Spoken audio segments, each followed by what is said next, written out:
America सुन ले, Iran कभी हथियार नहीं डालेगा। अमेरिका ने हमला किया तो उसे नाकाबिले तलाफी नुकसान होगा। ईरानी supreme leader Ayatollah Ali Khamenei का अमेरिकी सदर ट्रंप के बयान पर इंतबा। कहा, मुसल्लत किया गया अमन या जंग कबूल नहीं। शहुदा के खून और अपनी सरजमीन पर हमले को नहीं भूलेंगे। सेहूनी हुकूमत को अपने इक़दामात का खुमियाजा भुगतना पड़ेगा। इसराइल को उसके मुजरिमाना इक़दामात की सज़ा ज़रूर मिलेगी। ईरानी कौम साबित कदमी से डटी हुई है। अपनी फ़ज़ाई हुदूद की खिलाफ वर्जियों पर खामोश नहीं बैठेंगे। मुसल्लह अफवाज को हुकूमत और अवाम की हिमायत हासिल है। ईरानी सुप्रीम लीडर की इसराइल के खिलाफ हमले तेज़ करने की हिदायत। जंगी इख्तियारात पासदारान इनकलाब को सौंप दिए। ईरानी सदर मसूद पेज़ेश्कियान की ज़ेर सदारती महल में हंगामा खेज काबीना बैठक। इसराइली हमलों और अमरीका की मुमकिना मुदाखलत का जायजा। ईरानी हिकमत अमली पर गौर किया गया। अमरीकी सदर ट्रंप का ईरान इजराइल जंग में शामिल होने का इंदिया। बोले, हमारा सब्र खत्म हो रहा है। ईरान गैर मशरूत तौर पर हथियार डाल दे। ईरानी फ़ज़ाई हुदूद पर मुकम्मल कंट्रोल है। ट्रंप की ज़ेर सदारत अमरीकी कौमी सलामती काउंसिल का इजलास, अहम फैसले किए गए, तफसीलात सामने न लाई गईं। अमरीकी सदर और इजरायली वज़ीर आज़म का टेलीफोनिक रब्ता भी हुआ। न्यूयॉर्क टाइम्स के मुताबिक ट्रंप ईरान इजराइल जंग में कूदने को तैयार हैं। जंगी तैयारों समेत साजो सामान पहले ही खित्ते में पहुंचाया जा चुका। रिपोर्ट में कहा गया कि अगर अमरीका इजराइल की जंग में शामिल होता है तो ईरान ने भी अमरीकी अड्डों पर हमलों की तैयारी कर ली है। न्यूयॉर्क टाइम्स ने मजीद लिखा कि इजराइल ने ईरान पर हमलों की मनसूबाबंदी दिसंबर में की। फरवरी में नेतन्याहू ने ट्रंप को ब्रीफिंग दी। ट्रंप ने अमरीकी इंटेलिजेंस की खुफिया मदद देने का फैसला किया।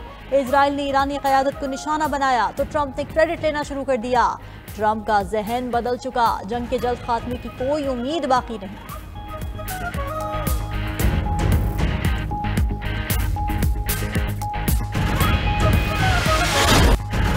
फील्ड मार्शल सैयद आसिम मुनीर और अमरीकी सदर डोनाल्ड ट्रंप की मुलाकात आज रात 10 बजे होगी। अमरीकी सदर Trump field marshal Asim Munir के एजाज़ में ज़ोहराना देंगे। फील्ड मार्शल आसिम मुनीर का तारीखी दौरा, पाक अमरीका ताल्लुकात का आगाज़, आलमी सतह पर पाकिस्तान की अस्करी क़यादत की पहचान और बढ़ते एतमाद का भी मज़र। वाशिंगटन में ओवरसीज़ पाकिस्तानीज़ की जानब से फील्ड मार्शल आसिम मुनीर के एजाज़ में पुरवकार तकरीब। शुरका ने ऑपरेशन बुनियान मरसूस और मुबारक हक़ में पाक फ़ौज की शानदार कारकर्दगी, बहादुरी और पेशेवराना महारत को सराहा। फील्ड मार्शल ने पाकिस्तान की मईशत में मुस्बत किरदार निभाने पर ओवरसीज़ पाकिस्तानियों का शुक्रिया अदा किया।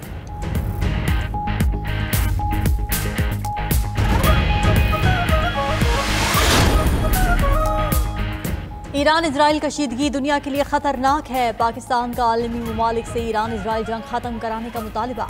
वज़ीर आज़म शहबाज शरीफ ने कहा कि इजराइल ने ब्रादर हमसाया मुल्क ईरान के खिलाफ खुली जारहियत की। ईरानी सदर के साथ टेलीफोनिक बात में पाकिस्तानी अवाम की तरफ से यकजहती का इजहार किया। खित्ते में कशीदगी कम कराने के लिए तुर्क सदर से भी रब्ता किया। पाकिस्तान दुनिया में अमन इस्तेहकाम चाहता है। आलमी ममालिक को जंग बंदी की कोशिशें करनी चाहिए। वज़ीर आज़म ने मजीद कहा कि गाज़ा में जुल्म का बाजार गर्म है। 55,000 फ़लस्तीनी शहीद और हज़ारों जख्मी हो चुके। आलमी ज़मीर कब जागेगा? काबीना से खिताब में वज़ीर आज़म ने मजीद कहा कि अफ़वाज पाकिस्तान ने कौम की हिमायत से दुश्मन के खिलाफ कामयाबी समेटी। मुल्क से दहशत गर्दी के मुकम्मल खात्मे के लिए पुराज़्म है। सिक्योरिटी इदारों की तमाम ज़रूरियात पूरी करेंगे।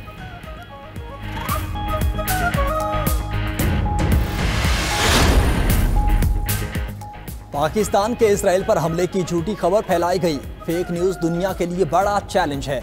नायब वज़ीर आज़म इसहाक डार का सेनेट में इज़हार ख्याल। कहा, पाकिस्तान ने हमेशा अमन की बात की। ईरान इसराइल तनाज़े का भी पुरअमन हल चाहते हैं। मशरक़ वस्ता में क़याम अमन खित्ते के लिए ज़रूरी है। सिफारती कोशिशों से तमाम तनाज़ात की हल की कोशिशें होनी चाहिए। पाकिस्तान का दिफा मजबूत है।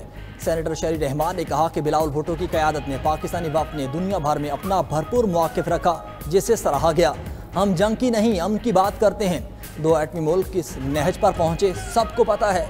कभी नहीं देखा किसी मुल्क ने पानी को बतौर हथियार इस्तेमाल किया हो। सेनेटर मंजूर काकड़ ने कहा कि इसराइल ईरान तक पहुँच गया है। अगला टारगेट पाकिस्तान हो सकता है। हमें हर सूरत हाल के लिए तैयार रहना होगा। सेनेटर कामिल अली आखा ने कहा कि ईरान के खिलाफ जो कुछ हो रहा है उसके पीछे अमेरिका ही है। इस्लामी ममालिक की जो फ़ौज बनाई गई वो कहाँ गई? पलवशा खान ने कहा कि इसराइल ने ईरान पर जंग मुसल्लत की। दिफा में ईरान ने मिसाइल दागे तो दुनिया भर में चीखो पुकार शुरू हो गई है।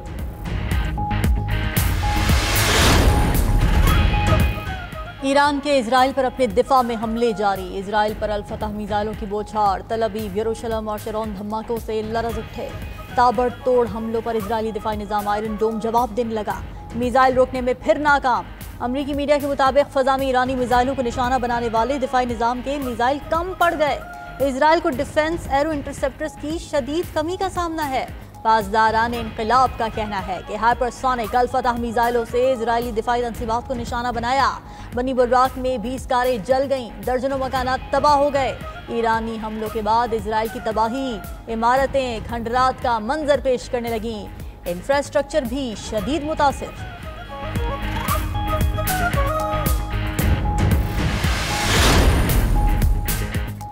इसराइल के भी ईरान पर हमले जारी। मिसाइलों से तेहरान समेत दीगर शहरों को निशाना बनाया। कस्बीन और इस्फहान में एयरबेस पर बमबारी, हकीमिया में भी मुतअद्दिद धमाके सुने गए। इसराइल का ईरान में मिसाइल बनाने की फैक्ट्री को निशाना बनाने का दावा, वीडियो भी जारी कर दी। इसराइली हुकाम का ज़ेरे ज़मीन 12 मिसाइल साइट्स तबाह करने का दावा। मगरबी ईरान में पेट्रोकेमिकल कम्प्लेक्स पर भी बमबारी। खबर एजेंसी के मुताबिक पासदारान इनकलाब से मुंसलिक इमाम हुसैन यूनिवर्सिटी को निशाना बनाया गया। इसराइल ने ईरानी शहरियों को तेहरान छोड़ने की वार्निंग भी दे रखी है। इसराइल हमलों में अब तक 230 ईरानी शहीद, 900 जख्मी हो चुके हैं। उधर ईरानी फोर्सेस ने कई इलाकों में ड्रोन बनाने की वर्कशॉप्स का पता लगा लिया। मोसाद के लिए जासूसी के इल्जाम में 5 अफराद गिरफ्तार, 14 ड्रोन भी मार गिराने का दावा। ईरानी बमबारी से खौफजदा इजरायली मुल्क छोड़कर भागने लगे। इजरायली वजीर ट्रांसपोर्ट गुस्से में आ गईं। कहा, इजरायली शहरी चाहे ईरान के हमले में हलाक हो जाओ, लेकिन मुल्क नहीं छोड़ने देंगे। सिर्फ गैर मुल्की ही अपने वतन वापस जा सकते हैं। ईरानी मिसाइलों से खौफजदा इजरायली जेर ज़मीन पनाहगाहों में छुपने के लिए एक दूसरे से लड़ने लगे। इजरायली रिफाइनरीज पर ईरानी हमलों के बाद हैफा में पेट्रोल पंप भी खाली। शहरियों ने ईंधन के लिए पेट्रोल पंप पर धावा बोल दिया। इजरायल ईरान जंग के बायस खाम तेल की कीमतों में 4% इजाफा। अमरीकी खाम तेल फी बैरल $3.29 महंगा, कीमत $75 हो गई।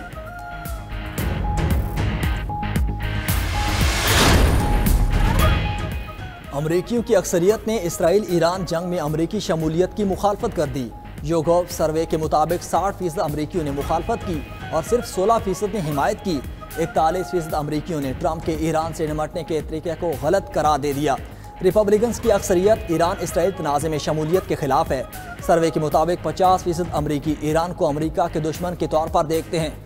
25% ने ईरान को गैर दोस्ताना करार दिया। 24% अमरीकी समझते हैं कि ईरान का जौहरी प्रोग्राम अमरीका के लिए फौरी और संगीन खतरा है।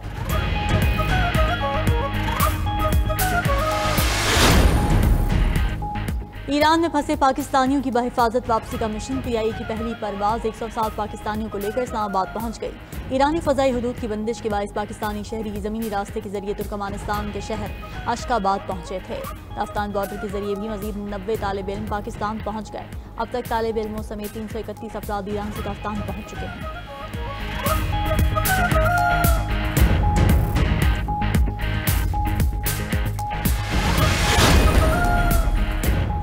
भारत की हठधर्मी बरकरार, अमरीकी सालिसी कबूल करने से फिर इनकार। अमरीकी सदर ट्रंप और भारतीय वज़ीर आज़म मोदी का टेलीफोनिक रब्ता।